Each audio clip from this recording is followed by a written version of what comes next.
শুরু হয়ে গেল Kolkata Christmas food festival park স্ট্রিটে। আর সেখানে কিন্তু দুর্দান্ত রকম ভাবে সাজানো রয়েছে, একেবারে আলো দিয়ে ঝকমকি কারবার। ট্রাই করেছিলাম আমরা ডেনজং থেকে মোমো, যেটা ছিল অ্যাজ ইউজুয়াল জুসিয়েস্ট মোমো। এছাড়াও রয়েছে প্রচুর স্টল।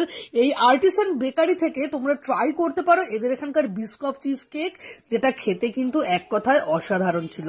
এছাড়াও রয়েছে প্রচুর ধরনের স্টল এবং রুম ডেকোরের জন্য বিভিন্ন ধরনের আইটেম। আমরা নিয়ে নিয়েছিলাম পৌচং থেকে বিভিন্ন ধরনের ফ্রাইড আইটেম, বিভিন্ন ধরনের চকলেট পেস্ট্রি থেকে শুরু করে অথেন্টিক চায়না টাউনের খাবার দাবার তো থাকছেই, তাছাড়াও কিন্তু রয়েছে দার্জিলিং স্টাইল মোমো। এই সমস্ত আইটেম খাওয়া দাওয়া করতে চাইলে 30 তারিখ পর্যন্ত আসতেই হবে তোমাদের এই পার্ক স্ট্রিটে। ডিটেলস থাকলো ক্যাপশন। তাহলে আর দেরি না করে এই ভিডিওতে ট্যাগ করো তাদেরকে যাদের সাথে এখানে আসবে। Next blog, by.